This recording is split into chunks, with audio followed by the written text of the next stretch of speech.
Good evening and welcome to Ursprung Gymnasium for an OAC matchup between your Baldwin Wallace University Yellow Jackets and the Capital University Spartans. I'm Jason Lacey, joined by my partner, Cooper Morantz. Cooper, how you feeling today? I'm doing good, Jason. Glad to be here. Big day today as we're going to recognize three outstanding senior student athletes and the senior student coach on the team. A senior day here. We saw last time out senior day with the women. Our men's team here today. Matchup BW 6 record at home, 9-3 record away. Capital 12-12 overall. They're 8-9 in the conference, 6-4 home, and 4-6 away. What do you like here in this matchup, Cooper? I mean, it's a big game overall. You know, it's senior day. We have OAC tournament implications on the line. Both of these teams are going to be in. It's just a matter of where we could end up with a four-way tie between Capital, Heidelberg, Ohio Northern, and Baldwin Wallace. So I think if Capital wins today and Ohio Northern wins at Marietta, there's a four-way tie. So a lot of craziness still left to go. But if we take care of business today and Marietta knocks off Ohio Northern like they should, we fall into that 4 spot, and then it looks like Capital will be 7. So a lot at stake today. Yeah, looking at the standings here, Marietta at 1, John Carroll at 2, Mount at 3, BW right now at 4. Again, 9-8. Ohio Northern also 9-8, tied for 4th. Heidelberg at 6 at 8-9, and then the Crusaders at Capital at 8-9, right below Heidelberg. So as you mentioned, not a lot of space in between that 4 and that 8 spot, going all the way down to Wilmington. So definitely, as you mentioned, playoff implications here. BW last time out lost to Ohio Northern, 84-74. And just looking upcoming, they got Capital now, and then after that, we're going straight into tournament play. So this is the game they're going to have to conquer if they want to get that momentum coming off of a loss. They want to get into the playoffs. They want to get this momentum, and they could definitely use a win, losing to an Ohio Northern team that I definitely thought that we were better than. Yeah, I mean, previously, you know, they lost 4, then they won 4 straight against one being at John Carroll, which was a huge, really just a huge confidence builder to a young team in BW. But then you mentioned that Ohio Northern lost on Wednesday, which they really didn't play that well. They didn't shoot the ball very well, and when they don't shoot the ball very well, they tend to struggle. But today could be a game where they get back into it. You know, they've won 4 or 5, so this could be 5 of 6 for them going into the tournament, so which you love to see that if you're Coach Heil. Hopefully getting that 4 spot. And then hosting a game. That game would be Tuesday night at 8 p.m. The girls play at 6. They're also hosting. They also have the 4 seed. So, like I said before, just a lot at stake today, and they just have to find a way to win. Definitely a lot at stake. Looking at BW, as you mentioned, such a young nucleus for this team. If you're looking at their top 3 scorers and possibly their top 3 players in Cam Kuhn, Jake Featheroff, and Jay Battle. 3 great young guys to have on your team if you're looking at the future, and then looking at some of the freshman guys that have been able to come in and contribute, off the bench, and just what they've been able to do for this team. And they're playing with hustle, and they're playing like they have something to prove. Even some of these guys that already have roles on the team are coming in here, and they're playing like they don't have roles, like they're looking to earn playing time. And just looking at Jay Battle working his way into the starting lineup, kind of saw his rise due to some injuries, but he's a guy that's came in and taken on a pretty big role on a basketball team, coming in and being the point guard for this team. I think he does a great job of manning the offense. Sometimes can get out of hands with the turnover, but besides that, it does a great job of handling the ball. Decision-making, something that will come with experience, but he's got the right mindset, a good head on his shoulders, and he's going to be a great player down the road for this team. And then, just looking at some of the other young guys on this team, Featheroff, Cam, they're sophomores. Kaminsky, sophomore. Michael Peters, another key guy off the bench that's a freshman. So big key with this BW team is some of these young guys being able to stay on this team and develop some chemistry down the road. Yeah, the future is certainly bright. If you're Coach Heil and the BW coaching staff. Like you mentioned, 3 of your top 3 scorers are underclassmen. Then you have Brandon Gleam, who comes off the bench and handles the ball well. So there's between him and Battle, I don't think there's really any drop off. I mean, both can shoot the 3 ball. I mean, Jay Battle shooting at 43%. Brandon shooting at like 43%. They both shoot it pretty well from the field overall. And then you got Brandy and Michael Peters. Peters kind of backs up Brandy, so certainly no really drop off after that. So the future is certainly bright here for BW, and it's going to be very, very fun to watch them over the next couple of years. Definitely is.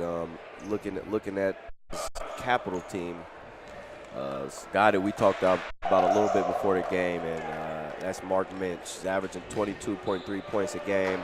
6.4 rebounds a game. He's playing 29.3 minutes, shooting almost 53% from the field, a little under 40% from the three-point line, 70% from the free throw line. So this is a guy that's looking to come in and do some damage right now on the court. And from what I've heard, he's a freak athlete. Yeah, he is a freak athlete. That's really the best way to describe him.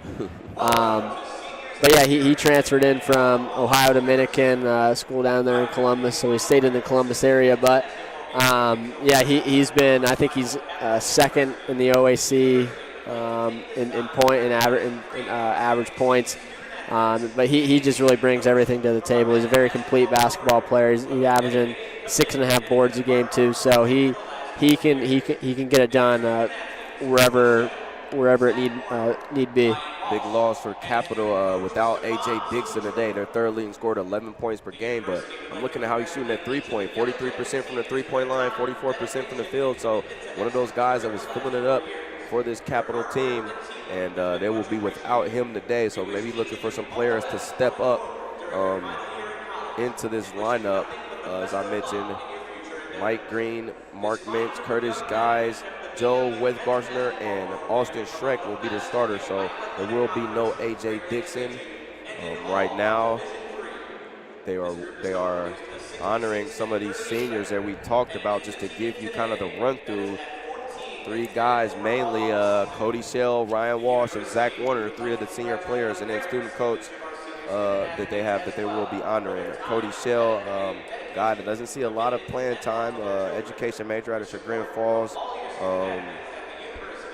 He's been on the team for his past 4 years. He's appeared in 24 career games, scored 17 points, 5 3-pointers, and grabbed 12 bounds in his time here. But definitely one of those role guys that you see on the bench, always getting up, pumping the team up. He's always one of those guys that has a smile on the face, and if you know Cody Shell, just a great personality. Yeah, absolutely. I mean, Cody's certainly been a big part of this program, it's coming to practice every day and just competing and giving the guys a good look. I mean, those guys are invaluable to a program, so he's certainly made the most out of his 4 years here. Looking at Cody Shell, just a guy that you could see, if you've seen him play, can definitely shoot the three-point ball. You've seen the shot. He knows he can shoot it, and he's definitely a guy I think that if they start to get an edge on Capital here today, that they'll let some of these senior guys get in and, kind of get that feel last time out here on the court after a long 4 years here. Next, coming up, we will have Ryan Walsh. He's an international business major out of Easton, Pennsylvania. He's been a member of this team for 4 years, 58 career games. He's also came off the bench, had a little bit more production. One of those rotation guys that we like, and you got to love his hustle. He's got 134 career points, 128 rebounds, and 60% from the floor. On 85 shots, he made 51 of them. So definitely a big part of this team. He's earning his 3rd academic All-OAC award in a few weeks, and is also on the Dean's list. So Ryan definitely is getting it done in the books and on the court. I like his game. This is a big guy that runs the floor well, brings a lot to the table defensively, and he can definitely get after the ball. Yeah, he brings a lot of energy to the floor. You know what you're getting. You're getting a big body who's gonna go bang down low with the opponent's biggest player. He's not afraid to get there and get in dirty. He's always it seems like he's always picking up a foul here too, but that's just the way he plays. That's just Ryan Walsh. That's his mentality that he's going to go. He's going to pin back the ears and go after it. So he again, all three of these guys have been just invaluable to the program in many shapes and forms. Definitely physicality off the bench with Ryan Walsh. And lastly, Zach Warner, pre-physical therapy major in exercise science. Also, he's from Clyde. He's a 4-year contributor as well. He's started his first game against John Carroll and scored a career-high 19 points, made 6 threes. Definitely another guy we like that can fill it up. He's got 307 career points, 101 career rebounds, and he made 82 three-pointers in his career. Another outstanding student. He carries a 3.98 GPA and earned his 3rd straight academic All-OAC award as well. And he's definitely been the guy that's been the 6th man and kind of, that first or second guy off the bench that's been able to come in and a lot of times provide some type of spark. It may not be in volume, but it's definitely a guy that comes in and we're down. Warner hits a 3 and, everything's back up. He likes to – we've seen him get after it more on defense. I'll say it like that. He's definitely picked up his intensity this year. As you can see, I don't know, he's kind of moving around more. As before, you kind of saw him as only a 3-point shooter. Now this year I'm starting to see him as kind of a defender at that kind of swingman position. Yeah, I mean, he's like Ryan. He's a bigger body, and he's given up a few inches compared to Ryan. But, he's able to guard the 5 spot, which he's not always playing the 5.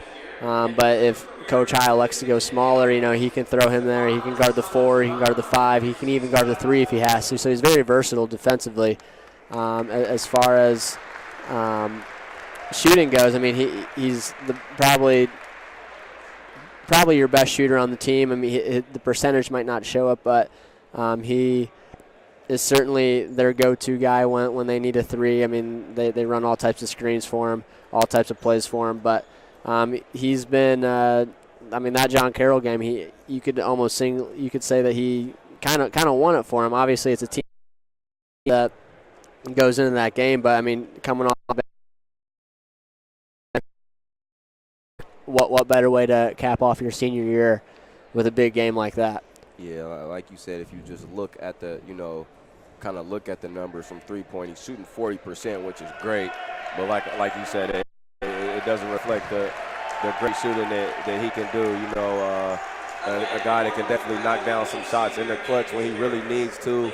And that's not one of the dudes that you want to leave open if you're Capital or any team that BW's against. We're going to take a breakout right now for the national anthem, but we're back with more action right after this.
want to thank our band for that performance and the national anthem. Right now, they're going to go through some starting lineups. We'll go right through with them.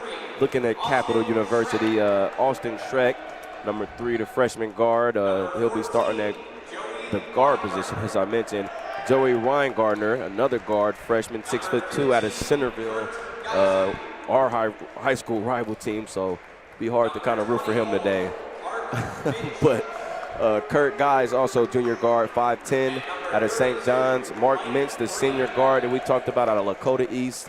And Mike Green, a senior forward out of Dublin Kaufman.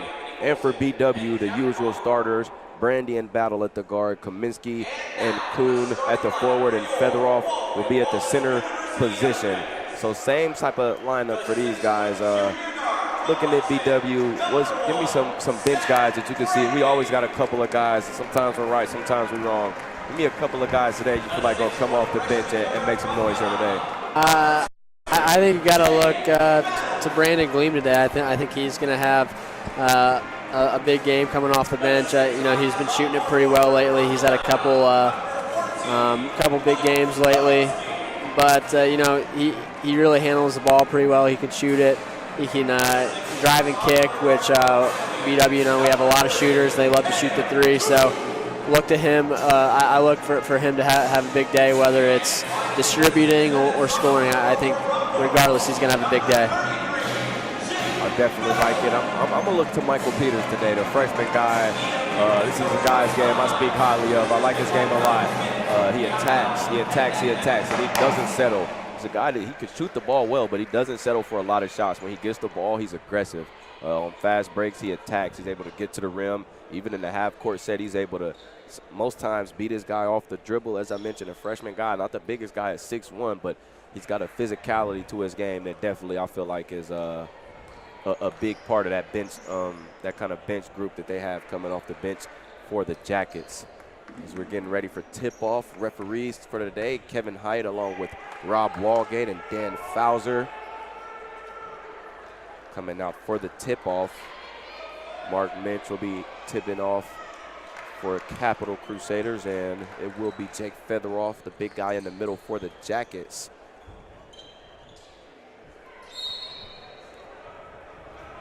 And here we go. Capital will take the tip.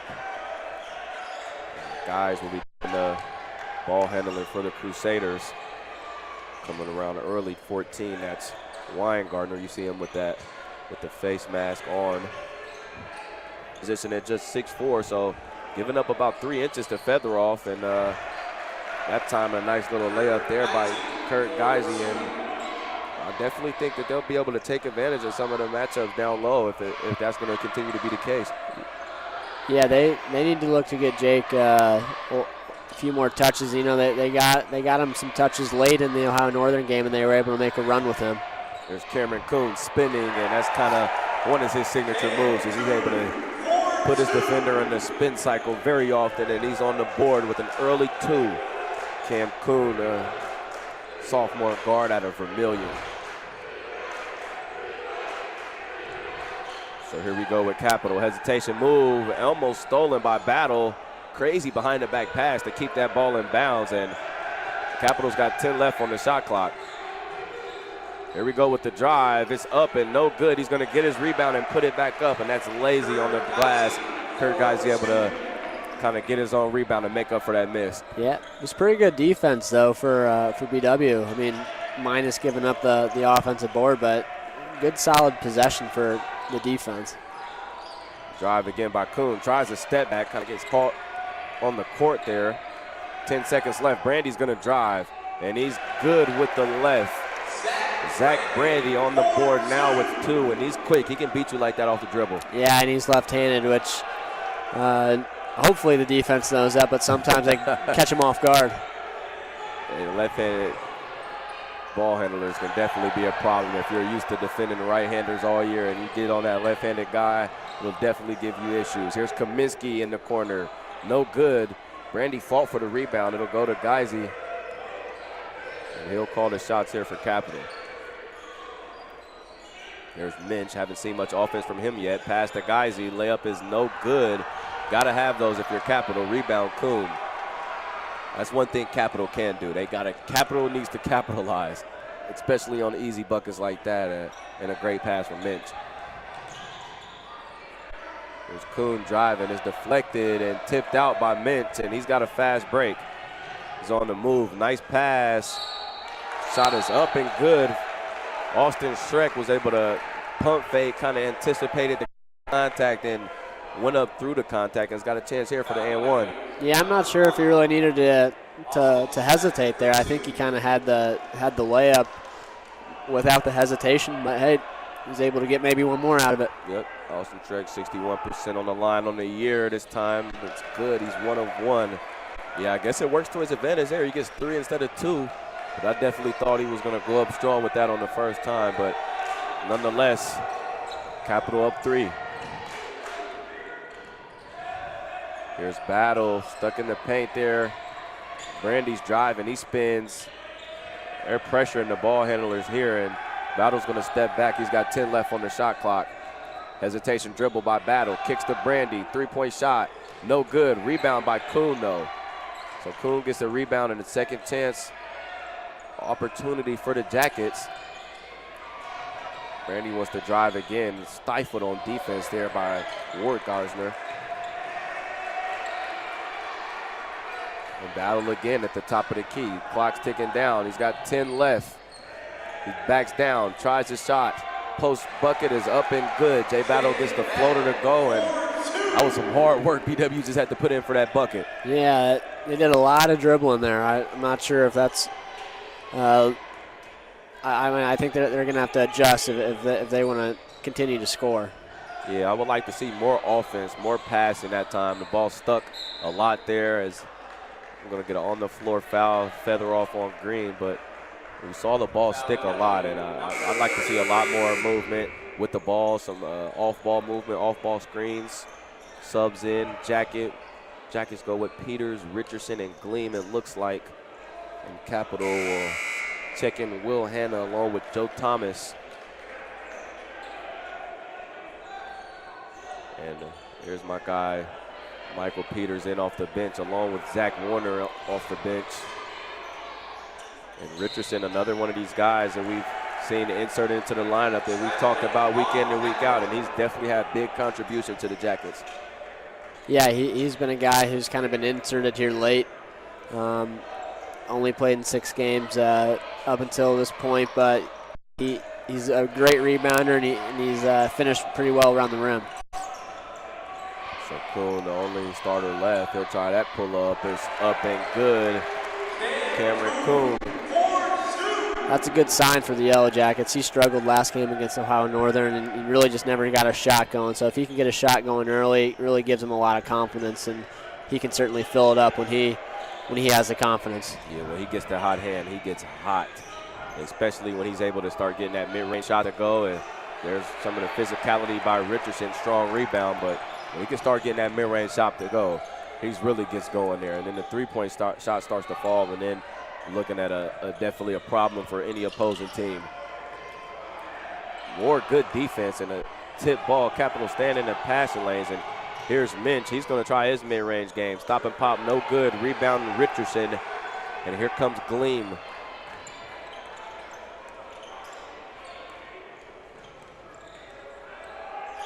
Gleam kicks to Richardson. He's got Kuhn on the post up. He'll dribble it out. Does get it back to Kuhn. He's got screen. Denies the screen. He's going to drive. Shot is up, but no good. He's able to draw the foul there, though. That foul will go against Minch, and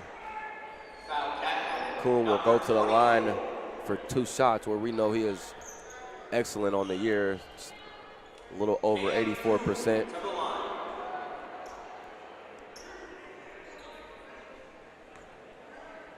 So Kuhn, the chance to increase this lead for the Jackets.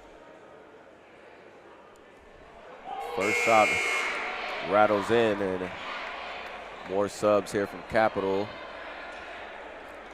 Looks like Caleb Cox will check into the game along with Tyrell Jackson.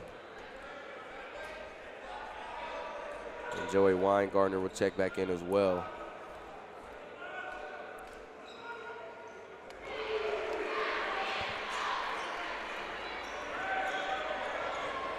So it's Weingartner now doing the ball handling duties.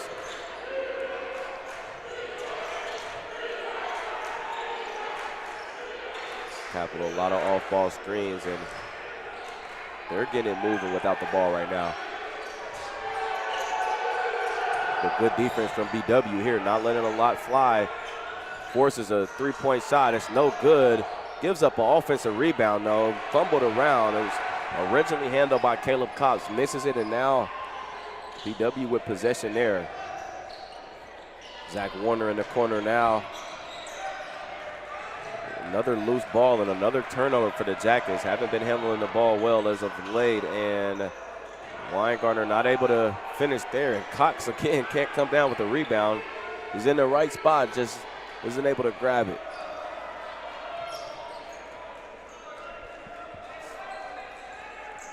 So it's Brandon Gleam. Now to Kuhn. He's got a screen from Warner. Now drives again and draws another foul. Does such a great job of getting to the cup. Yeah, he's one of the better guards I've seen really all year in the OAC. Getting to the cup, you mentioned Peters does it pretty well, but it seems like Cam just does it with that extra gear. He uses the spin move really well. He draws a lot of contact. I mean, this is his 143rd free throw he's shot all year, so he certainly knows how to create that contact around the basket. He just does such a great job of getting his defender in bad position and forcing them to do something that they don't want to do. It's usually foul him, but usually beats his guy off the dribble and automatically gets him behind him, and then at that point does a great job of anticipating contact, hangs in the air a lot. He's just really crafty at the bucket, and that definitely attributes to those 139 free throws that he shot on the year. Kuhn does check out of the game. Dylan Nieto will check in, another freshman that we've seen recently kind of get inserted to the rotation a little bit, starting to get a little more minutes towards the end of the year. There's Gleam.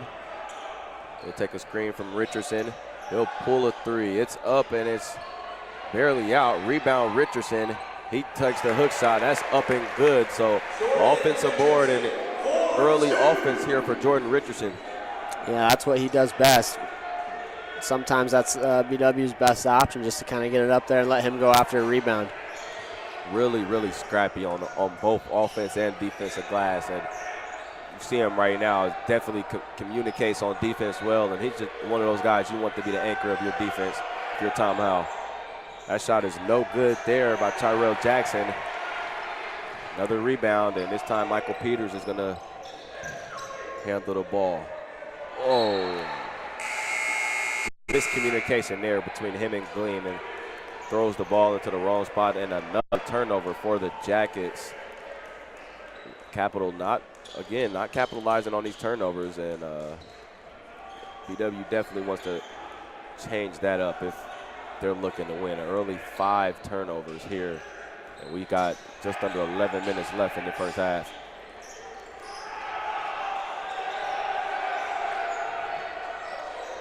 There's Minch in the corner. He wants it back. He's got a post up on Peters. That shot's up and good. He's looking for a foul. Doesn't get it, but Minch gets on the board here with another 2, and hopefully not a theme there, and that's him getting a mismatch in the post. There's Gleam, 3-point shot, a little short. Rebound goes to Capital. They're pushing. The Weingartner's going to pull it back out, and he kicks the Minch now. Minch drives corner. There's Jackson on the drive. Somehow finds his teammate in the corner. Great pass to Weingartner, and that's a nice driving kick. Not sure how he was able to twist and find him, but an on-point pass, and now it's a tie ball game. Yeah, a little bit of a run here for Capital, and BW needs to respond with a bucket. They're going to bring back Brandy and Battle into the game. That 3-point shot just no good by Warner. Late call there as Michael Peters does some work on the offensive glass and gets himself to the free throw line. Another scrappy guard that that we've talked about quite a bit today already. You see him kind of how he's scrappy there early on the offensive glass. A smaller guy down there banging and getting some boards. So Nieto will check out. He'll get Brandy back in. Jay Battle appears to be checking in for Michael Peters. Second shot is up and good. Peters will check out. Battle will check in.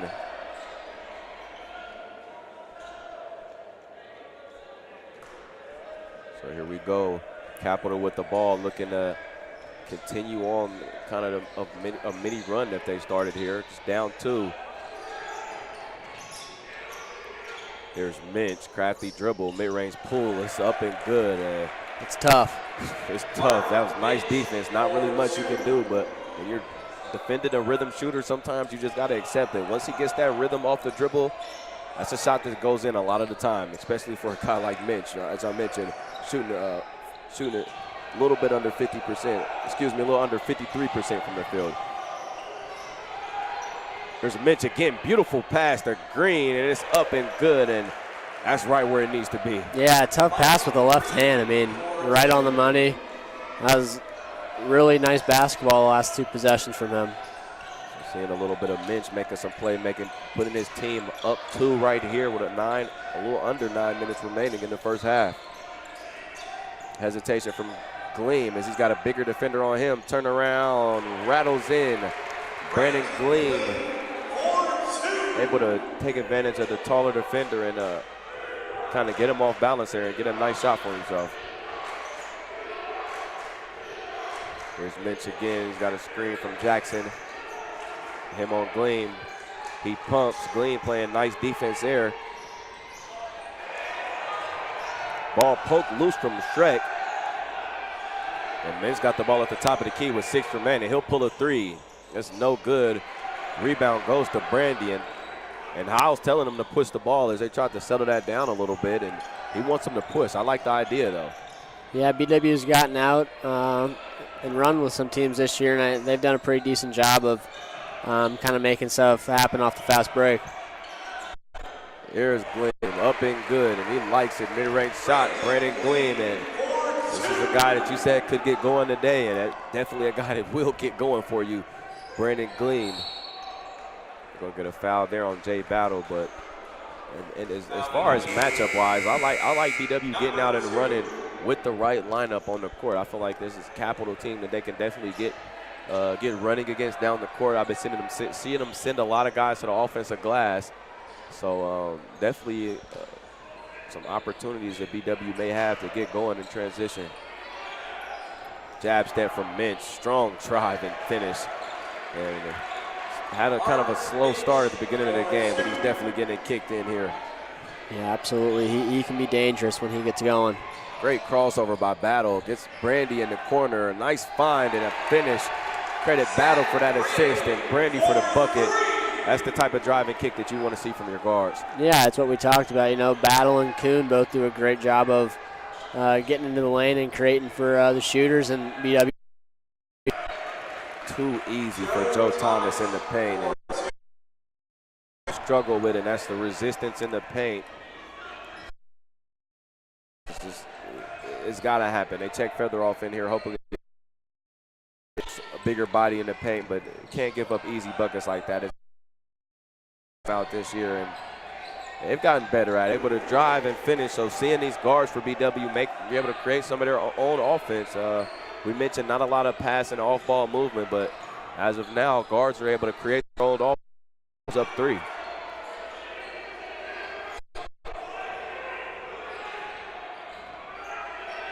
Capital doing some of their off-ball movement. There's the kick out to Shrek. His layup is up and good. Austin Shrek able to get a pretty finish. So we're getting some offense now from both teams, and they're going at it right now. Yeah, it was a good move by Shrek. You know, Battle was kind of out of position, and he took advantage of it. So good for him to get in the lane and see that. So here we go with Curtis Geisey. He kicks it to Minch. It's Minch on Kaminsky. He pulls a 3. And that misses the rim as Kaminsky kept a hand up in his face, and that's how it's got to be. You got to keep a hand in the face of a shooter like that. You don't want him to even look at the bucket. Yeah, if I'm Mitch though, I mean I got to put it on the floor. You know, you got to think that with how athletic Mitch is, that Kaminsky shouldn't be able to guard him if he puts the ball on the ground. So you can see the disappointment as he goes to the bench, but settling for that shot, it wasn't the best thing that they could have done when you have Kaminsky, a bigger guy on you. Maybe as a heat check in rhythm, but not without at least trying to create some space. But and as I mentioned, great defense from Kaminsky, and you know how it is being a great shooter. All you need is just one look at the bucket and you're good to go. So that's how it's got to be on the day. You got a foul there. I believe that'll go against Joe Thomas on the floor. BW will inbound from their own sideline here. Opposite sideline, excuse me. It'll be Jay Battle to inbound. Kaminsky trips over Thomas's foot, able to regain his footing, and now Battle's going to operate. Crossover dribble, gets it to Featheroff. Nice block by Shrek. Featheroff's got to go up stronger than that with the ball. Yeah, he's got to go up. I mean, and here's a fast break. Some of the transition we talked about. Pretty Euro step from Kuhn. Tries for the left and it gets himself to the line with an opportunity for two. I would have liked to see him kind of take that and push a little bit.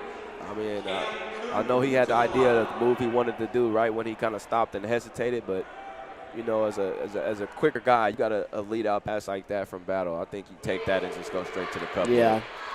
Granted, he did get fouled though, so he is at the line for should be an automatic two usually with him. Yeah. Automatic two for Kuhn.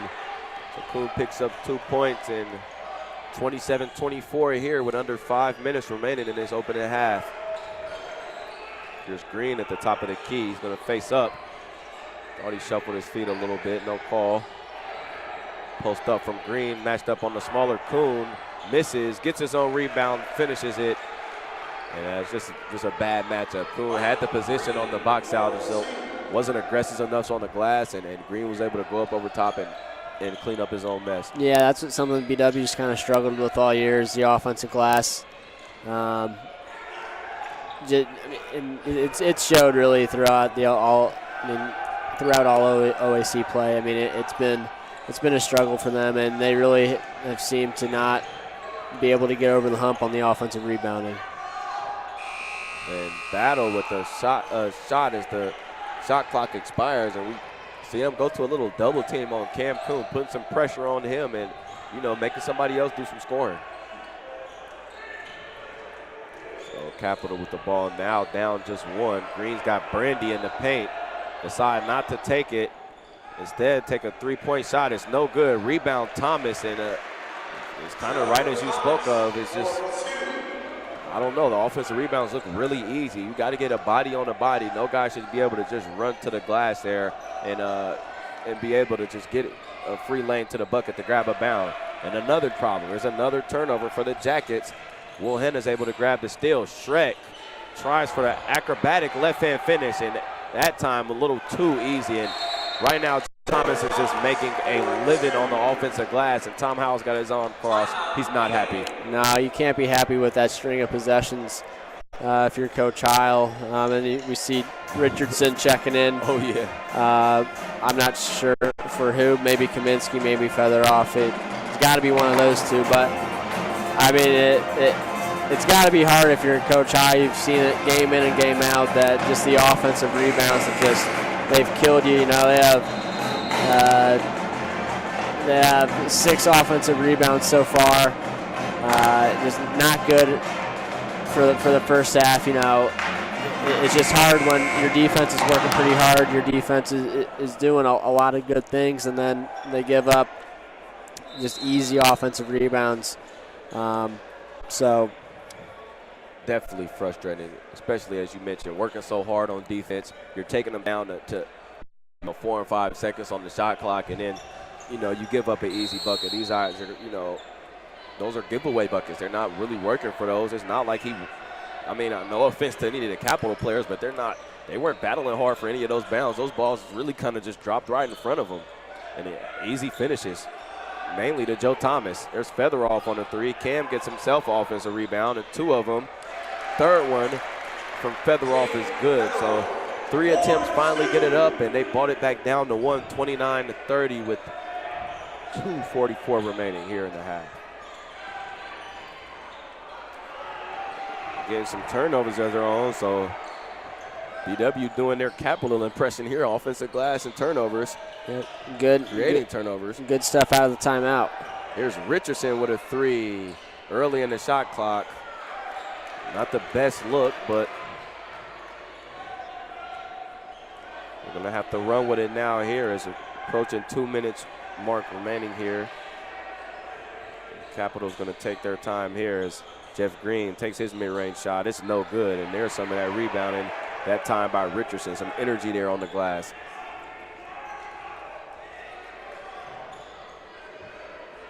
Gleam screens for Featheroff. Gives it back to Gleam. Featheroff gives him another screen. Gleam's going to take the three-point shot. It's up and good. Brandon Gleam starting to get rolling a little bit here. I believe he's got 7. So here we go with Geisy. Looks for the post up. They're going to get Brandy on the kick ball as he tried to get it to Shrek on the post. And Minch is going to check in for this final stretch. Minch along with Jackson in for the Crusaders. Peters will check in for Brandy.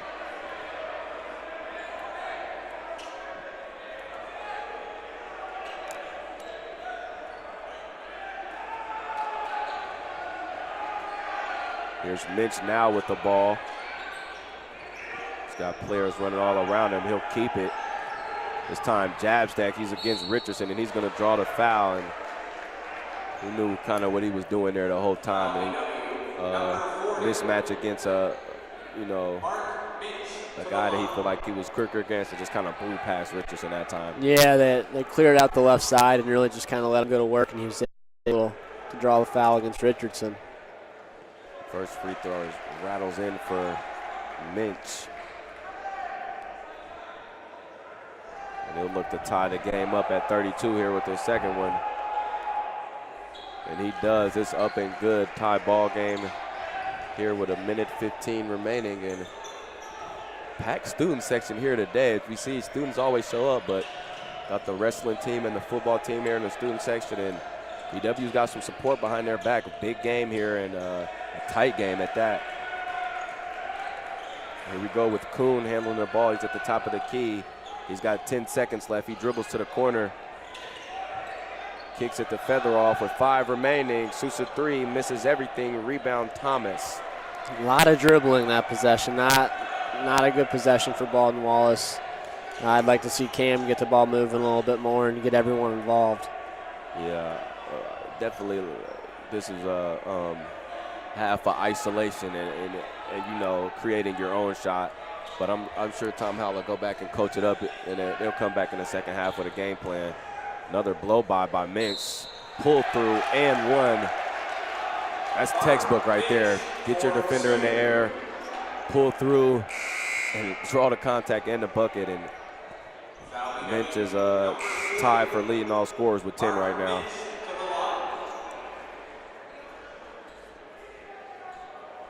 More subs as they're gonna get all the seniors in to finish the half. Cody Shell, Ryan Walsh, and Zach Warner check in.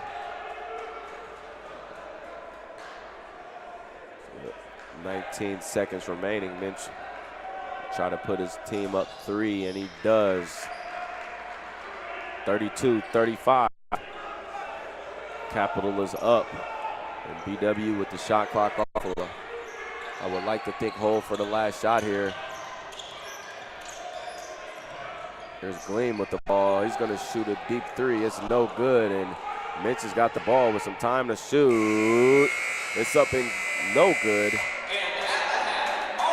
Not the way Tom Howell would want to finish the half off, but at the half, Capitals up 35-32 right now against your Baldwin Wallace Yellow Jackets.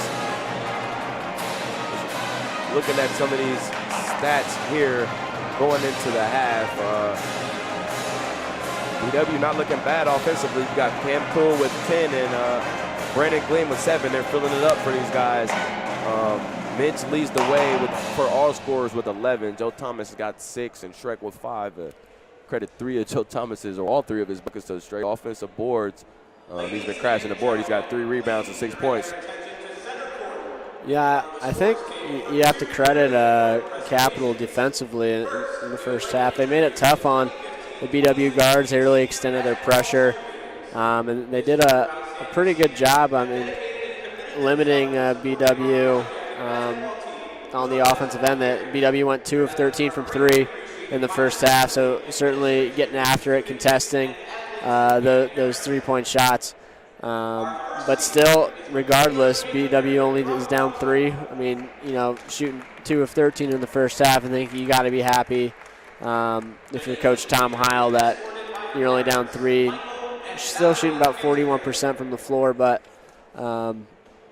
2 of 13 from the 3-point line it is a big discrepancy. And usually when that happens for Baldwin Wallace, they tend to come out on the losing end. So I think if they continue to shoot that, I think they're going to be in some trouble. BW able to come out with the advantage on the boards here in the first half was, always a nice sign when BW's nice on the boards. They're 18 and 17, one above Capital. Just 1 offensive rebound behind them with 5 for them and 6 rebounds for Capital. So anytime BW is able to maintain the battle on the rebounds, it's always a good day for them. Always a good day for them. As you mentioned, the shooting is definitely something that will pick up throughout the second half. We've seen BW struggle to shoot and then able to rebound, come back in the second half and kind of get some momentum. Yeah, absolutely. I mean, I don't think you can say BW is going to shoot this poorly, at least from 3 in the first half. But that I think they have done a pretty good job. At least Cam has. He's gotten to the line 6 times. He made all 6 overall. BW is 8 for 8 from the free throw line. So they're getting inside. They're connecting on those free throws. But kind of the same story if you're BW's defensively. You held Capital 44% from the floor, 1 of 7 from the 3-point line, and Capital's 4 of 4 from the line. So kind of a similar type of half for both teams. Both really didn't do a lot on the offensive end, but I think the defensive end that they kind of both made it tough on their opponent. We got a ball game here. We started seeing both teams get after it with each other, kind of picking it up offensively as the half goes on. But we're going to take a break here for halftime, but of course we will be back with second half action right here in the Ursprung Gymnasium.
back to Ursprung Gymnasium.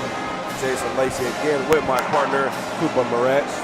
Coming back here for second half action. Your Baldwin Wallace Yellow Jackets are down 32-35 against the Capital Crusaders.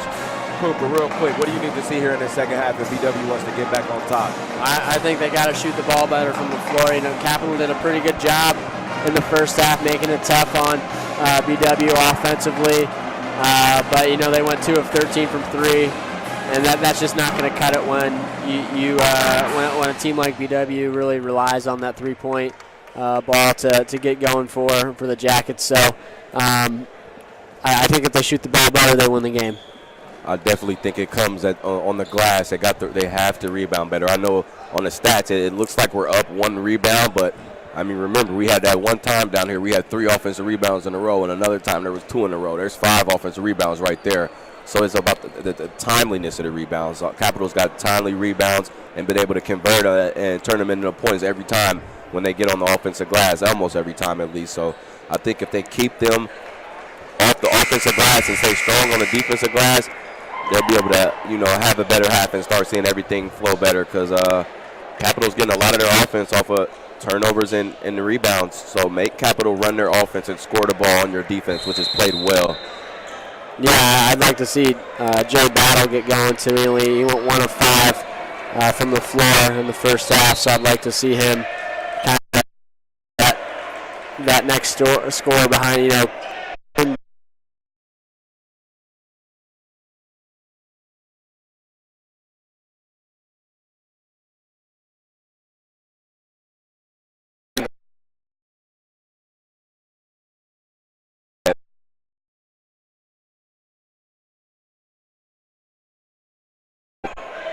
Just one of those sound players for BW right now.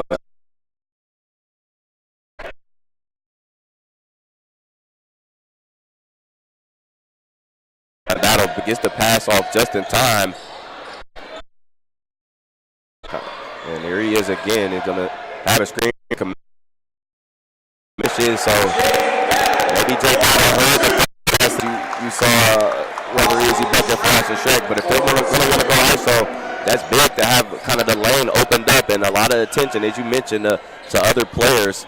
And Battle trying to get to the cup again. This time picks up his dribble, gets back to Featheroff, and he'll try to work again as he's got Coon under the bucket, and that's a great find there by Battle, and that's what driving the ball does. Open up the court for other opportunities. That time able to get himself an assist and get Coon the bucket, and also puts his team up 3 right here. There's Green. He works the spin. That time he's able to use the left and finish. So Mike Green getting back in the rhythm of things. He's got 6 right now.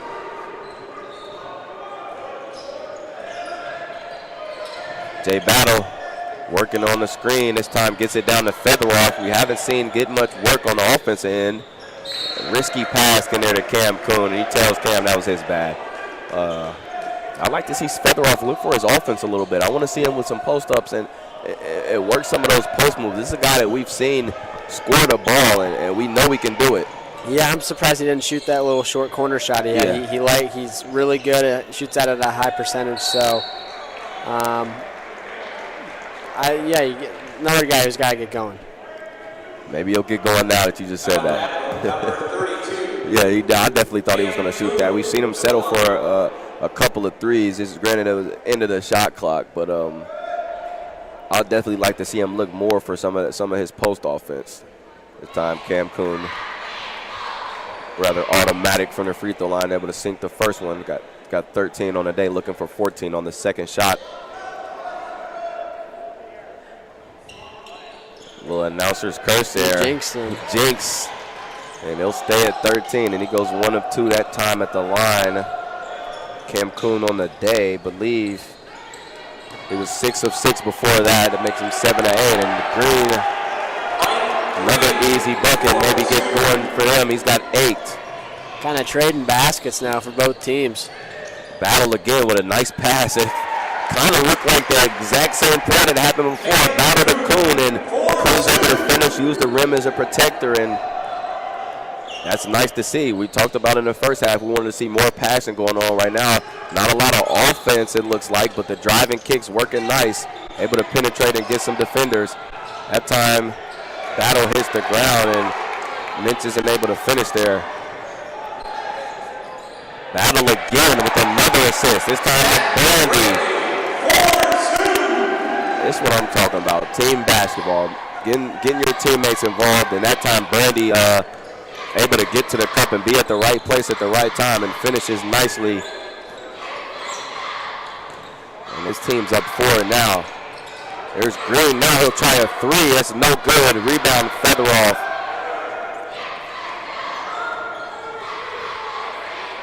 There's Kuhn now. He tries to crossover. Draws Mintz up to defend him. He'll drive. Gets the kick to Kaminsky. Extra pass to Brandy. 3-pointer. Zach Brandy knows when to shoot that 3. And then when he's open, he definitely will hit that. Absolutely. He's got 12. And credit that to the drive and kick again. We talked about it at halftime. Kuhn and Battle do such a great job of driving and kicking. That time Kuhn gets it to the corner to Kaminsky. He's able to swing it to Brandy, and Brandy's able to knock it down. Gleam will check in, and Brandy will check out. I like the switch off they do between Gleam and Brandy, because I feel like they have rather similar games, and they're, like you said, there's really no drop off between the two. Looking at 2 starting guards, essentially, just one of them coming off the bench. Yeah, absolutely. They both do a good job in really kind of different ways. I think Brandy's a little more of a spot-up shooter, and Gleam likes to go off the dribble a little bit. But both can. Brandy gets in the lane really well, and so does Gleam. So really, like you said, no drop-off, and really a very talented guarded team for BW. And as you mentioned, both, I don't know. I definitely think Brandy does do more spot-up shooting, but it's because of how he works his way. He's more of a conservative player, Gleam's another rhythm shooter. As Kuhn missed another free throw. Not happy about it at all. But Gleam definitely gets into a rhythm and gets you off the dribble and is able to pull up that way. And, it's nice to have versatility in your team, 2 of the same type of guards with different ways of getting their offense. Yeah, absolutely.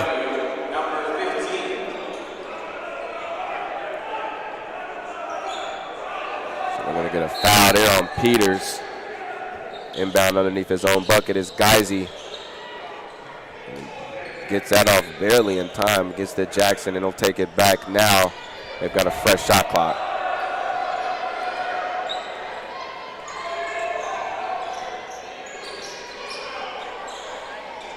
Time gets to Thomas at the top of the key. Back to Green. He's drawing a double.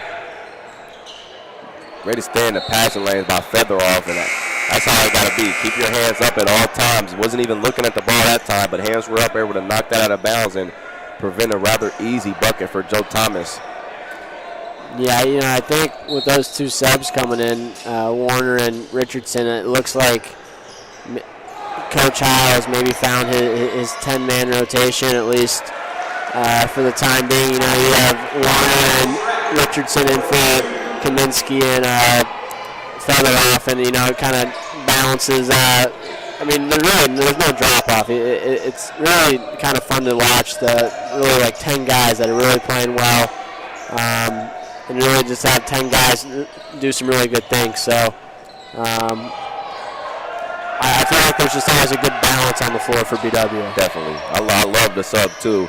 Come back with some 3-point shooting and some rebounding. Is kind of what we talked about. Brandon Green off the dribble, 3-point shot.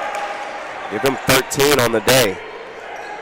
BW, as I mentioned, don't want to say I caught it, but at halftime, they're able to get into more of that rhythm in the second half, come out and definitely looking better offensively than they were before. And they're going to get a foul there that time. I believe they're going to get Richardson, and I think that's his 3rd foul on the day. Shrek will go to the line, 4-2.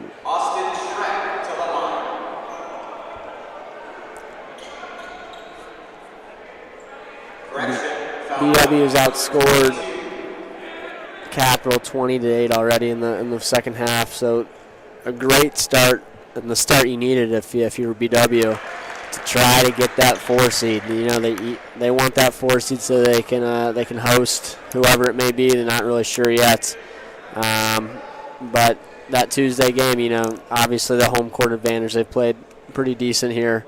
So anytime you can play another home game, not having to travel on a weekday, certainly it's huge. Yeah, and look at how they're doing it. It's not just one player doing it all. We saw Battle get off at the beginning, kicked it to get Kuhn a couple of buckets. Brandy's got a couple of buckets. You know, now Gleam's coming in and getting some. So it's you know, a spread out of the offense. It's what's making it really healthy scoring in a great first half.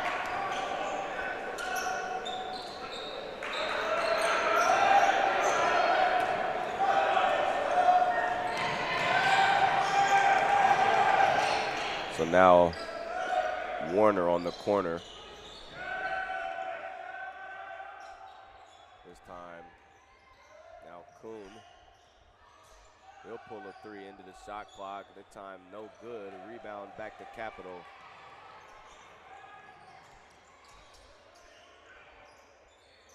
There's Thomas there on the pump fake. He tries a post move. That time up and good. And Richardson took an elbow to the nose that time, and I think Tom Hell was looking for a foul as him and Warner both go down. And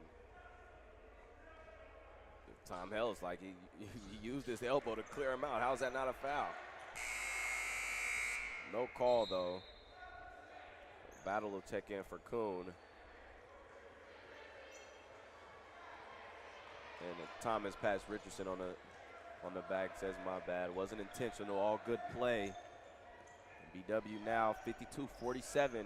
Capital trying to find some of that offense here in the second half as it's been all B-Dub. Warner open at the top of the key. No good. A rebound that time, Richardson. And they're going to get a foul. And that's how you come back from getting elbowed in the nose. Go up and get you a strong bound. Yeah, absolutely. I mean, that's what he's done the last, I won't say all year because he hasn't really played all year, but he's done that the last 6 games. That's why he's in there. Yeah, I love it. I love how he rebounds. Physical and reckless to the boards. Nothing really can stand in his way. He just goes up really strong, and that's what BW really needs. Gleam tried for a fancy pass. It's a little out of the reach of Richardson. It'd be another turnover for B-Dub. Means will check back in. We've seen been quiet here in the second half. Not a lot of offense from him.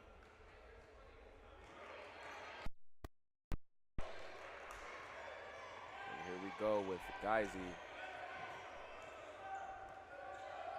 We've seen Capital keep their rotation rather tight today. Ball at least three or four guys off the bench, and Geisy able to drive there and pick up the foul. Big bucket for Capital with a chance for them to cut it to just 2.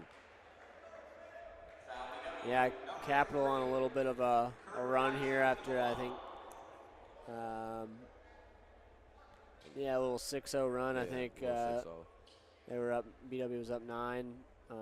Could cut it to 2 here. But yeah, the game of runs, so BW's got to respond to get that momentum back. Jay Battle now, he gets it to Michael Peters. It's been rather quiet today. That's time Warner, he'll take a 3. That's up and good. Zach Warner starts to get himself going, the senior forward, and he's got himself a 3, and that's all he needs. If he starts to get going, that'd be great for BW and really bad for Capital. There's Minch, a guy that needs to start getting going for Capital. That time, no good. Had his own rebound, and they're going to get Richardson on a loose ball foul there. It looked like all fair play. They took the last foul away from him, and this will actually be his 3rd foul this time. Well, that's a tough call. It looked like they just kind of ripped it away from him. I'm not sure from our angle. He may have gotten some arm, but yeah, the ref, Jay Battle, asked for an explanation. Asked him what happened. The ref told him he got him on the arm, but I mean, that's physical play on the glass. Sometimes you got to let that go. Yeah. But that's why we're up here and they're down there. That's right. BW with a turnover there, get the ball back, and Battle's looking to push. He gets it to Gleam. he'll stop and battle or settle the offense back.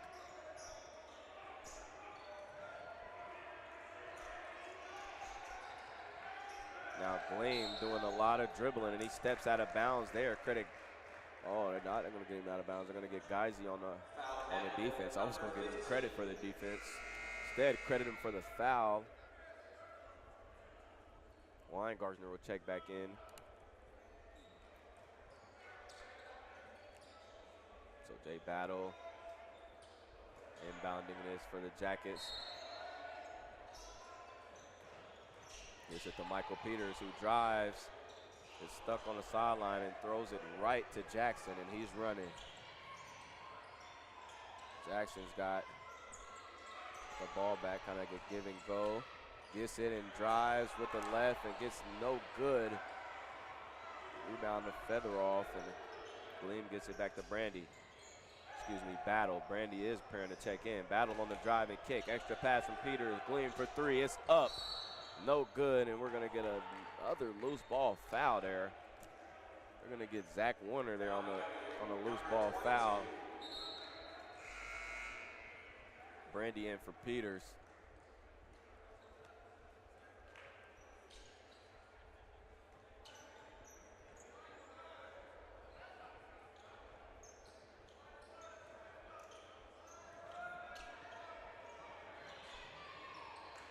Here we go with a post bucket for Shrek. He's in the paint. He gets double from Battle. Great defense. Somehow able to battle through the double team, and that's an impressive bucket there from Austin Shrek. Yeah, he's 5 of 6 on the day for 13 points, so he's having a pretty efficient day. Yeah, that's one of the guys that is stepping up in the absence of one of their better players. Shrek's definitely made his presence known, and he's been the guy right now. We haven't seen a lot from Minch. He's got 11. Try to get it back to Shrek again, and Shrek going a lot to the post up. A bigger guard, 6'3", matched up on Gleam and Brandy most time, and BW's going kind of small, but it looks like a Battle to be at the 3, Warner at the 4. Yeah, something that they've done all year, though. I mean, when you have Warner smaller, probably really a true 3, but he's got the body to guard the 4, so it allows Tom Howell to go small with him at the 4. Battle's going to draw it back up. Goes to the spin. Dish to Warner. Freaky layup. And it's good. Another assist for Battle. Battle's putting on a show with these assists right now. I believe that gives him 5 on the day.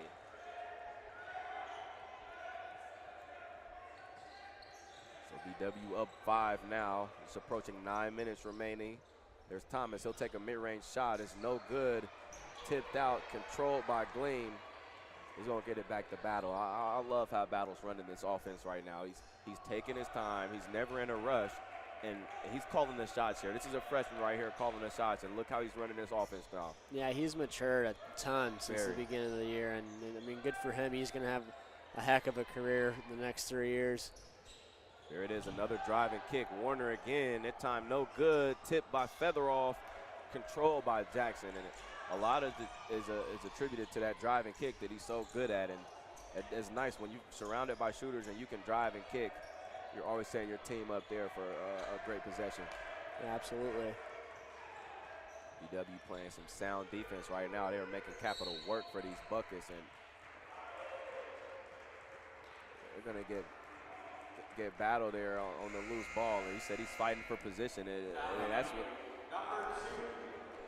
I hate to question referees' calls. I hate it, but that's definitely questionable. They're down there fighting for position. They're battling here. He doesn't want his guy being guarded by a bigger Minch to get too deep on him in the post. It's a mismatch. Yeah, I mean, when he's giving up size, and he's just, fighting with his body. He wasn't holding him. He was just bodying him up a little bit. And no hands. Yeah.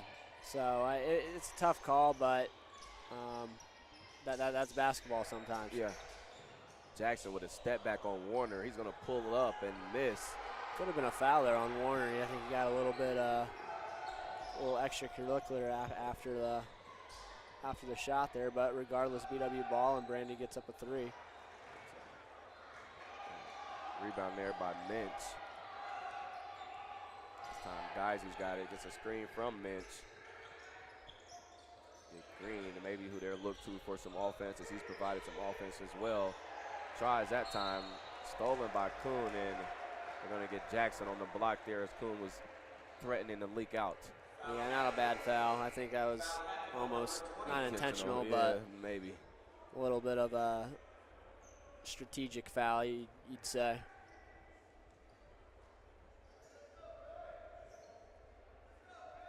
Tom Howell discussing something with the ref right now.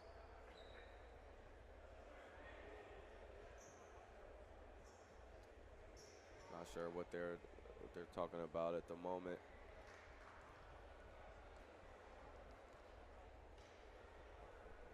Probably trying to get something in the books together. What are you liking that you're seeing now, BW, in the second half? Different team right now. I think, I mean, I like that they're getting into the paint a little bit more and creating. They're not really all dribble like they were a few possessions in the first half. It seems like they're getting the ball moving a little bit more. They're picking their spots to attack the basket, and when they are, they're getting some good looks from the outside. And then Jay Battle's done a pretty good job of finding guys, whether it's Warner, Featheroff, or Gleam a couple times. You know, he's just done a pretty good job of creating and just managing the offense. Definitely, and the team's going to both get a little break here. But I like the work they're doing defensively. I know it's easy to look at the offensive side, and they're going to reset the secondary score clock.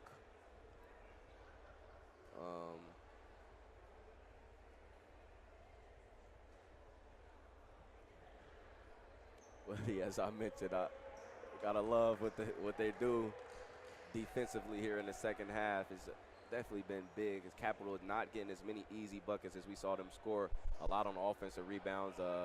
Got themselves a nice couple of penetration buckets. Now seeing them work a lot more for what they're getting in. You saw runs and runs and runs. I believe Capital hasn't since that last and one bucket with Geisy. I don't think they've scored in the last at least 2 minutes.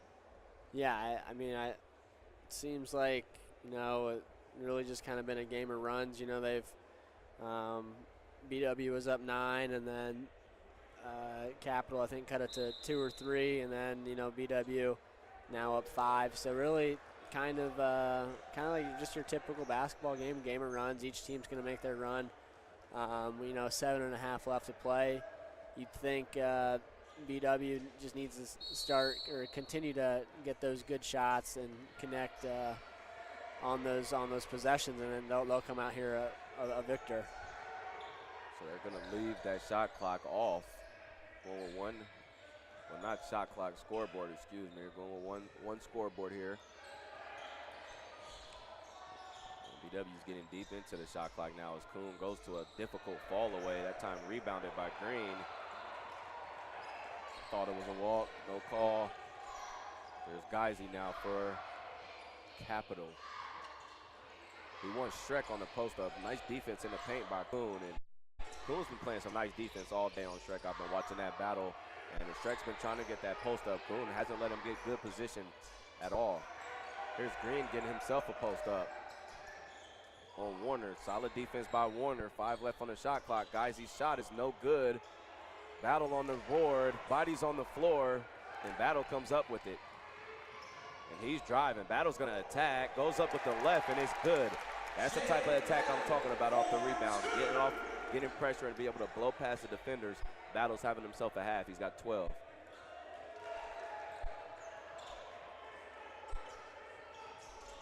There's Means now. Going to have to look for some offense from somebody here for Capital if they want to get themselves back in the game.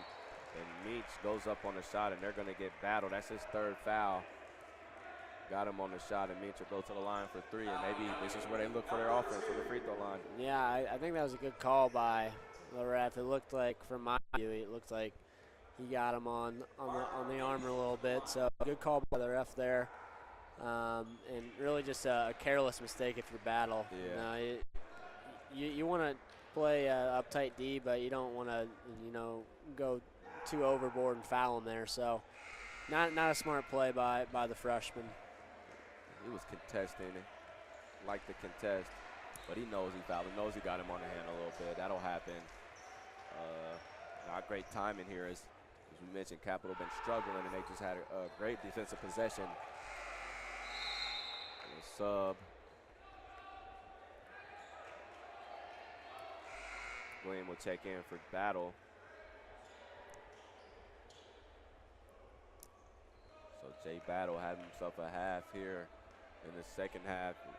Right as he, right kind of as you said, he needed to get going. He started getting going offensively and started spreading the ball.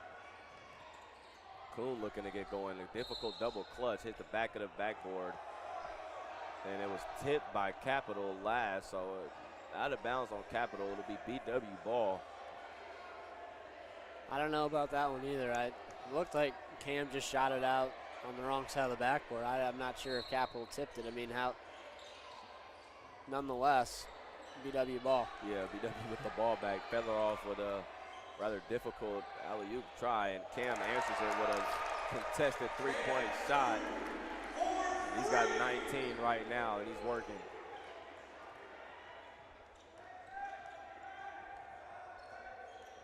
There's Geisy now. Shrek on the corner. He's got a screen from Green. Gets it back to Weingartner.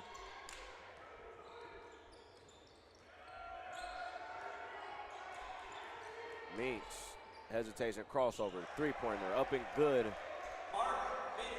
for three. Minch able to get that in, and then 62-58, all of a sudden Capitals got some offense going. And he's all of a sudden got 17. Jump ball, great defense by Shrek. Possession arrow goes back to the Crusaders. So the Crusaders now definitely within striking distance.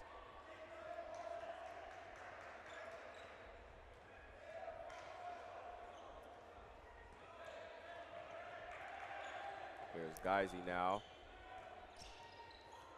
Kicks it to Minch again, and rather lazy defense that time by Richardson, Minch able to get loose there on the backdoor cut. Kuhn now with the step back shot. Three is short. Rebound Minch.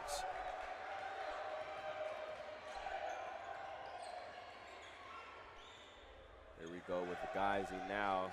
He's got the ball at the top of the key. We're running down on 4 minutes remaining here in this game. It's Minch at the top of the key. He'll take a screen, pump fakes, tries to draw the foul, doesn't get it, and Hale's screaming for Cam to push the ball. He really wants him to push. Here's Cam on the push. Fedorov gets some contact there, and they're going to get him on a traveling violation.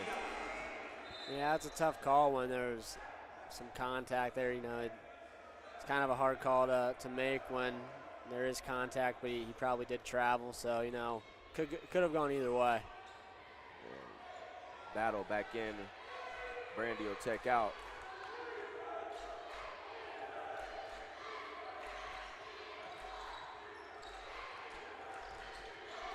He's now with the ball matched up against Battle. He tries to get a backdoor cut. Great defense by Cam, and he's going to push here as he matched up on Green. Goes up, tries to draw the foul, doesn't get it the first time, gets it the second time, and the bucket, so he's got a chance for three now.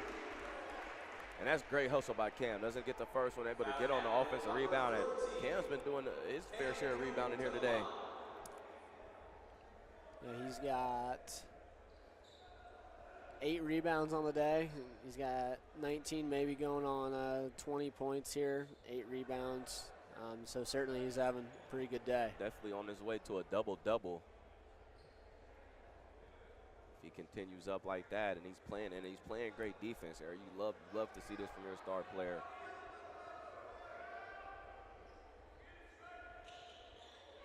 And he sinks the free throw. He's got 22. So big bucket to put his team up 5 there. We've got ourselves a ball game here in the second half.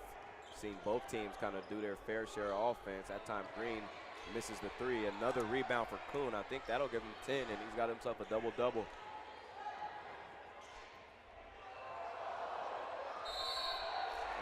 Featheroff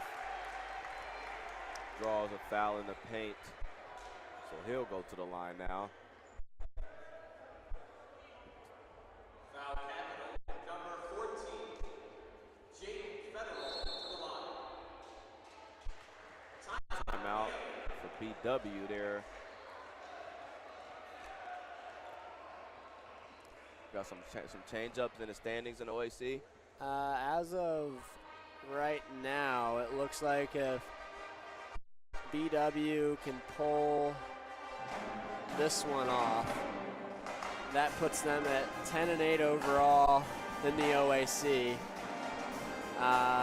Currently, Ohio Northern is losing to Marietta 65-44 with 16 minutes left in the second half. So that would put them to 9-9. Heidelberg is winning at Otterbein 65-52 with 7 left to play in the second. So that would get them to 9-9, and a loss for Capital here today would get them to 8-10. So you have 10-8 BW, Ohio Northern at 9-9, Heidelberg at 9-9, and Capital at 8-8. Baldwin Wallace would slide into the 4. And then Ohio Northern owns the tiebreaker over Heidelberg. So they would slide into that 5 spot. So if all things hold off the way they are right now, it's going to be Baldwin Wallace in the 4, Ohio Northern with the 5, Heidelberg with the 6, and Capital with the 7. So Baldwin Wallace and Ohio Northern would play. Mount and Heidelberg would play. Capital and John Carroll would play. Marietta will have Wilmington, I believe. So right now, Baldwin Wallace is into that 4 spot, hosting Ohio Northern, who they just lost to in this building. And that's the matchup they want. Yeah. So a lot can happen though in this game yet. So we have 3 minutes to play. So here's Green, air balls the hook shot. Another rebound from Cam. He's getting after it on the glass right now. 11 rebounds for Cam now, make it 10 actually. So now he's got himself a double-double with 22 and 10. Battle off the screen. Rather easier finish, kind of too much on it. Disappointing, but he'll get back on D and make up for it. Shrek goes coast to coast, and they're gonna get Cam on a foul. And that is a huge bucket, a big momentum builder. Yeah, I didn't see a whole lot there. Not a ton of contact. It was a little bit of a late foul. Yeah, really late. But Shrek 6 of 7 from the floor for 15 points, going for his 16th. So he's had a very, very good day. And he's been very, very efficient. Very efficient. Brandy in the corner. He'll drive with that and get it back, and he's coming back to the top of the key now. Gives it back to Jay Battle, and Battle's going to run this offense. They're going to go again, double screens from Richardson and Featheroff. Gets it back to Richardson, who shoots the 3. It's no good. Grabbed and run out. Here's Mintz and Battle. They're going to get him on the floor as Jay Battle. Smart play to be able to get back on defense and avoid that. And if you're Richardson, you got to make that extra pass and get it to Brandy, the better three-point shooter in the corner. Yeah, it looked like Brandy may have had a look at him. Not sure where the defender was, but it did seem like Brandy had an open shot on the wing. So I understand the young fella trying to get himself some offense, but I think the smarter play there would have been kick to Brandy which is bread and butter right there on the wing. Yeah. I like the lineup they have in right now. It's almost like you have 3 point guards out there and a shooter and a big man. So down the stretch, you got to be able to handle the ball. And with Gleam, Kuhn, and Battle out there, I love that. It gives yourself really 3 really good ball handlers. And the way that Kuhn's been rebounding the ball, he's playing more like a forward now, more than usually you see him playing as a guard. So not really losing that advantage on the boards now. And then you take a look at it, BW's got the advantage on the boards, 35, Capital's got 28. And it's looking good for BW. Definitely turned it around from the first half. Looking at them in the second half, shooting 52% from the field now in the second half, 40% in the first half, 44% from the three-point line. They were only 15% in the first half, and only decreased errors in the free throw line. They were 8-8 in the first half, 3 of 5 now in the second half. Yeah, and really, kind of, we said that they kind of had to get it going on the three-point line, but you mentioned, I mean, they're only 4 of 9 in the second half from 3, so I mean, really not that much better than what they did in the first half, but they got it going on inside. Jay Battle and a lot of their guards were able to create some contact and to get it inside, whether that was a feather off or Richardson or Warner had a couple nice baskets underneath. So they haven't really done it traditionally what they've been doing all year, around the three-point line, but they're finding a way, and they have a 3-point lead, 2 minutes to play, so certainly a lot could happen yet, but I think they're in a good spot. Definitely in a good spot now. I like how they're playing. Capitals definitely threatening here, down 3 with approaching on 2 remaining. And here we go again with that double screen set. Battle's going to drive, and that time Thomas denies. A little bit of resistance for Capital that time on the defensive end, and Joe Thomas able to send Battle packing. BW is going to inbound underneath their own bucket with 12 left on the shot clock. Kicks the Fedorov, and that time Thomas takes a ride on his back, and I like the subs that we got going on here. It'll be Richardson and Brandy back in. Tom Hill always very strategic with his subs. A little offense for defense, it looks like. Defense always.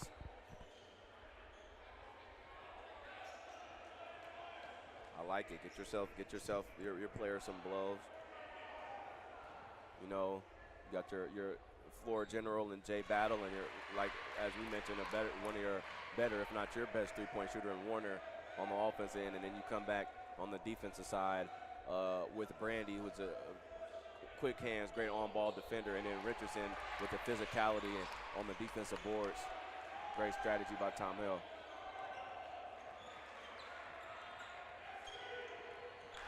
So here we go now. Here's the matchup. It's Meach against Richardson. He drives, tries to kick to a cutting defender, and it's intercepted that time by Fedorov, and now Kuhn's got the ball pressing, and BW's got the ball, and time is on their side right now. Double screens again. This time Kuhn on Meach. Meach tries to pick him. Kuhn doesn't have it, and he's able to finish the layup with contact. Cam Kuhn's got 24. Another timeout from Capital, and that's the way you make somebody pay for reaching on defense if you're Cam. That's right. I mean, Minch kind of went for the steal, gambled a little bit, didn't pay off, and Cam was able to capitalize. So instead of playing maybe solid D and only being down 5 and maybe getting a stop, you're down 7 with 1:17 left. So kind of a big point swing there. Look at the half that Capitals had. I credited BW a lot for their defense. Looking at Capital, 39% from the field, 25% from the three-point line. So BW's definitely held their own defense, and you gotta like it. Intensity on both ends of the floor. Seeing a lot more offense, and they're getting after it on the glass. Grabbing a lot of loose balls. You gotta love it. Yeah, I mean, they've played a much better second half. I mean, they've outscored Capital by 10. You said they've held Capital to 40% shooting in the second half. They're 2 for 11 for the game from the three-point line. So defensively, they've done a pretty good job. The rebounds, they are winning 38-30, so something we don't see from a BW team very often, especially a large margin like that. So they've just found a way to get it done. They haven't shot it well from the three-point line, but they've done some good things. Wow. Thought that pass was out of reach. Thomas able to go up and get that one. Isn't able to finish, though. And now Capital's going to the press. Kuhn, that time, thought they fouled Kuhn. I think that's who they wanted to foul, but to their advantage. Instead, Richardson will go to the line instead of Cam. Number 3, Jordan Richardson to the line. So Jordan Richardson, forward, sophomore out of Beechwood. Getting some late clutch minutes here for the Jackets. Misses that free throw, and 1-and-1. Capital grabbed the bound and looked to attack. Here's Geisy with the crossover dribble. Crafty move that time. Foul, and he'll go to the line for some free throws. Number 3, Offense, defensive subs coming back in the rotation. Warner and Battle ready to check in.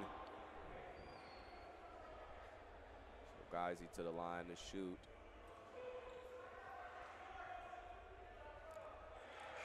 First shot is good.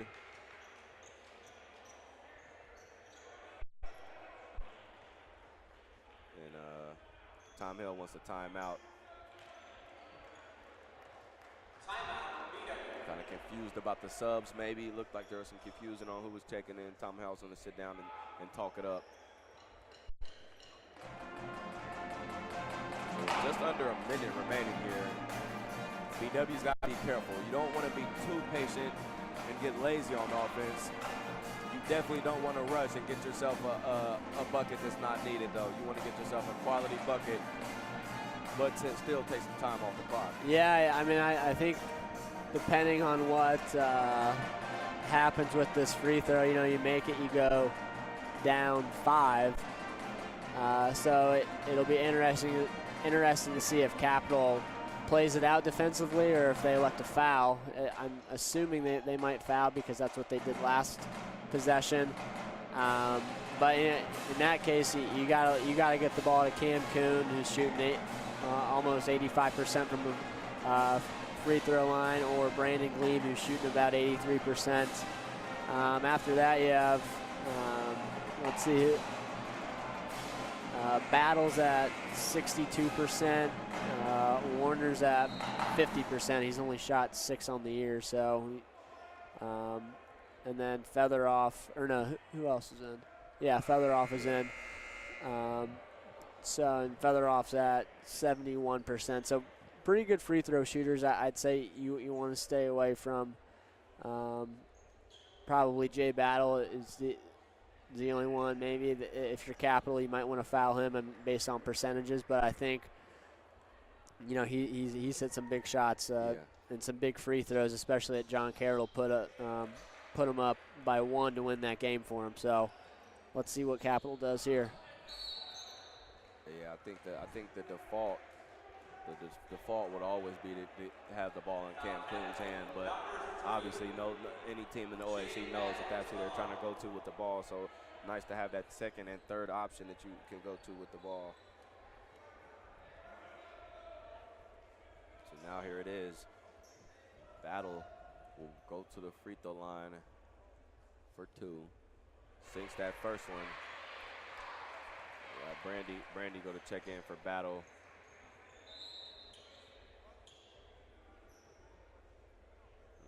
Staying with the offense, defense subs. It's a second shot here for Battle.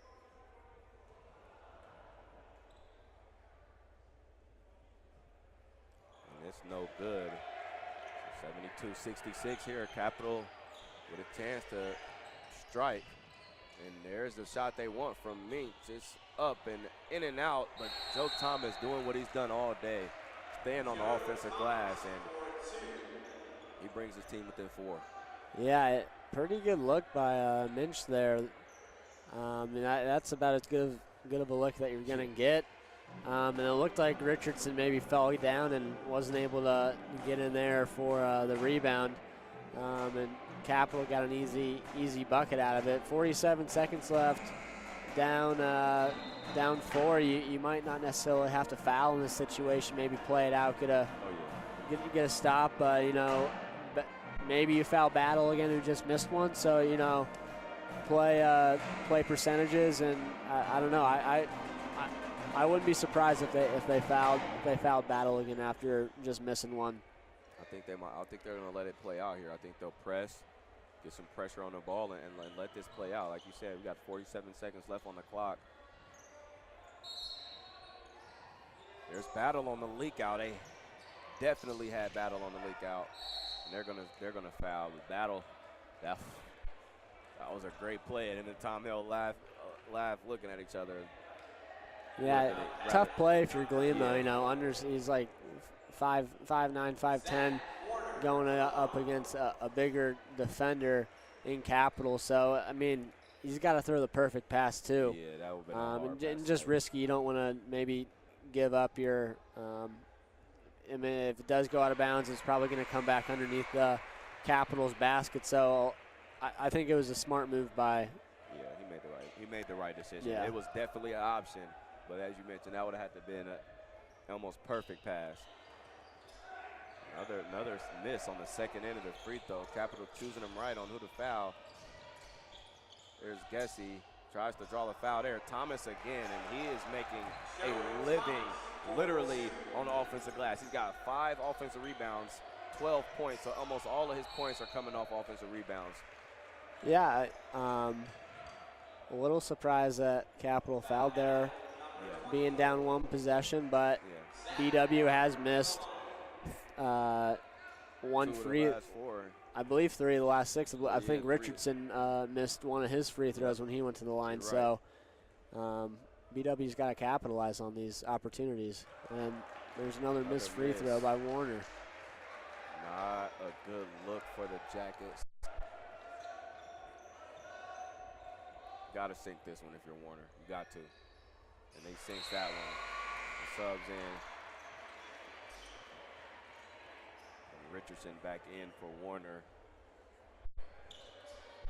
Capital down 4. You going for 3 or you going to get a quick 2 here? I think whatever you can get. I mean, if there's a 3. And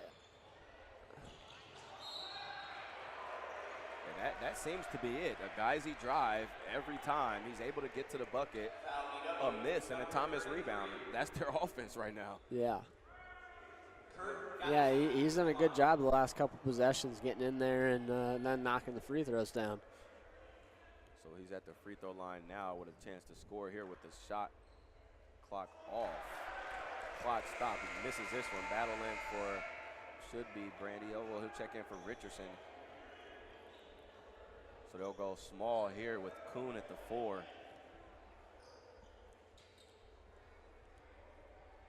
They're going to put Feather off over there with Thomas, who's been the offensive rebounding freak here. As he makes that shot, is able to cut it to 3. Get it to Gleam, and they're going to foul Gleam. So now we'll be playing the fouling game here. See if Gleam can knock down both of these. Yeah, it's pretty simple. If BW make their free throws, don't give up anything too crazy, any threes, I mean, they're going to win the game. But if they continue to struggle from the line, Capital could find a way to win this one. Continue to struggle from the line and continue to literally give up buckets on the other end. Gleam's able to sink the first one.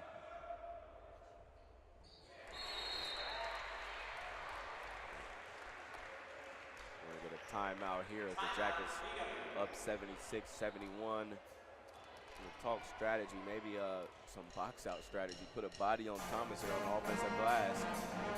Yeah, they've given up a couple easy ones the last couple possessions. I don't know if that's just positioning or what's happened, what's going on down there. But down the stretch, you can't have that happen. especially in a tight game like this. And then you're giving up the drive from Gacy every time. It seems like he's getting to the cup, and then not only are you letting him get to the cup, but you're letting him get a rebound off of what was a good look. So not great possessions there on defensive end. Definitely some time to make it up. Get a stop here, make your free throws, as you mentioned. Should be able to put this thing away.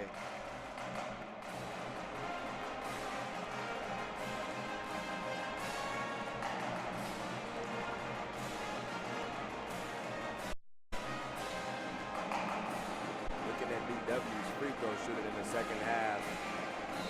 66%. Not what you want to see if you're Tom Howell. Just think about when these free throws were really missed. Really timely free throws and clutch free throws. They're still in the league right now, but you got to have those. Yeah, this game could have been out of reach if we knock a couple more free throws down.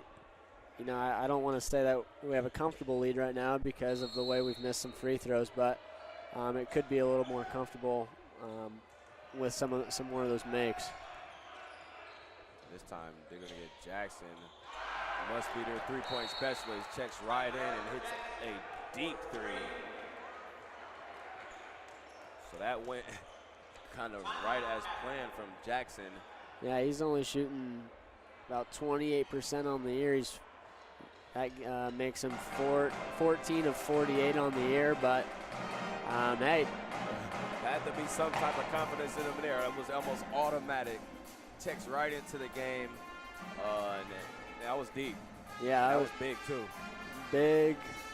Now, it forces BW to, at least make one free throw. You gotta make one. You gotta at least make one. You really want to make two, honestly. Oh, absolutely. Making one is still scary. The way he just knocked down that three-point shot, you don't let them, come to the other end and be able to get a chance to tie this thing up. Not the spot you want to be in the Blue Jackets. Yeah, you got to extend the lead to 2 possessions, and at this point, you just got to knock down the free throws. It's pretty simple. We've been doing it for the last 10 minutes now, so BW makes their free throws. They should win the game as long as, they can hold off the three-pointers from Capital. Hannah's checking in for Capital. He's getting some bodies in to have some fouls to give here. BW comes out with Battle, Gleam, Kuhn, Brandy, and Featheroff. Capital coming out with, as I mentioned, just get some new bodies. They've got Hannah in there along with Weingartner, who weren't previously. I'm assuming they're in to get some fouls. And there we go. The foul goes to Gleam.